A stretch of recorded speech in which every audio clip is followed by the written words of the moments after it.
one of the most important statements in this whole thing is the one I will begin with, is that she says in here, Ramadan is a rejection of what the modern world forces onto humanity.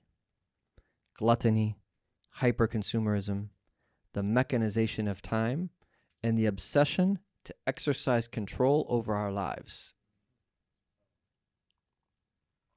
So that's a packed statement. A packed statement. And one of the first things that she speaks about is this idea of this perpetual state of defense.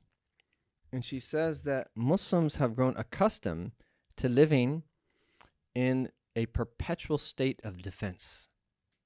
In so many of our Muslim brothers and sisters that are trying to practice their deen. Yes, there are some who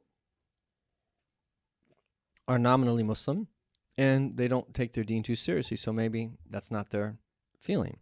But for those that are trying to take their deen somewhat seriously, we tend to feel like this in so many different situations in life, at so many different times. When we come through the school system, at the workplace, and with our relationships, and with the people that we're interacting with.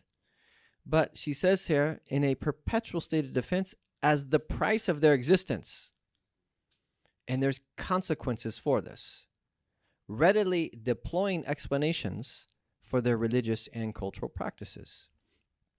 Now, she does acknowledge that this is part and parcel of living in a society where we're minorities, and that the undertones and the philosophical currents of our society are extremely strong.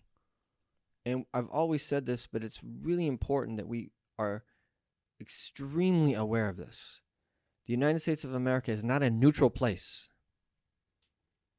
And Western countries that Muslims live in, and increasingly that it's the same thing wherever you live in the world, with the spread of this across the world, is not a neutral place.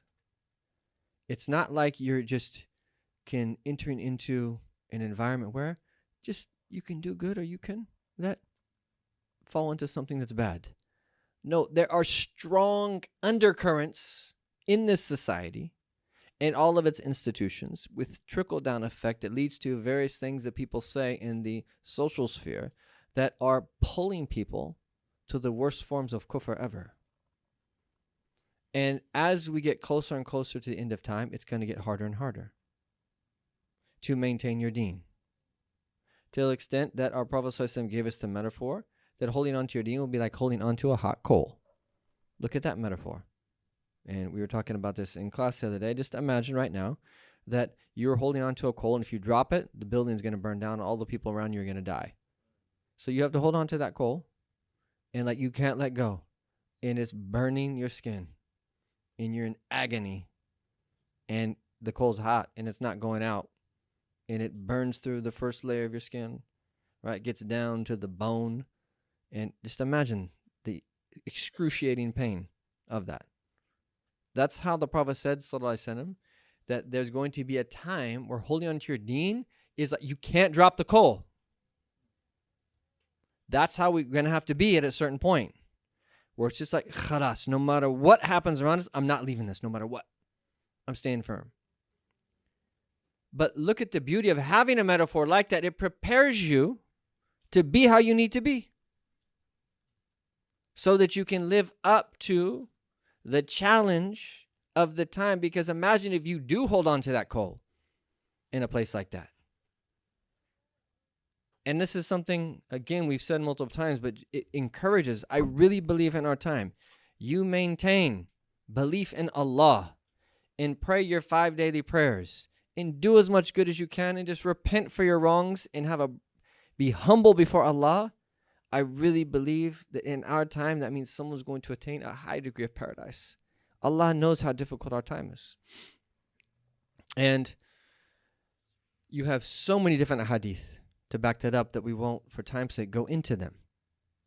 But she's also touching upon something that is extremely important that you and I must actively try to uproot every single day of our lives. And that is the inherent inferiority complex that goes along with people that feel like they are in this perpetual state of defense, where for multiple reasons, this is the upshot of Muslim experience, again, oftentimes in the Muslim world too, but especially that many of those that have grown up in the West.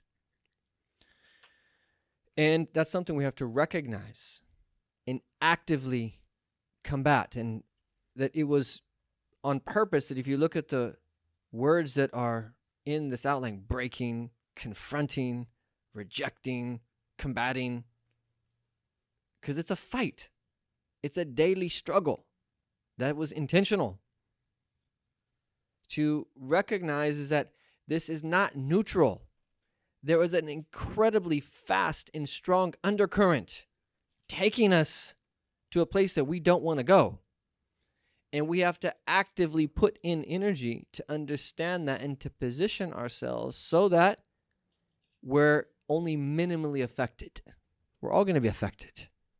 But we want to minimize how it is that we're affected. And have hopes in that whole process that if we do what it is that we can do and maintain our principles, that Allah will honor us.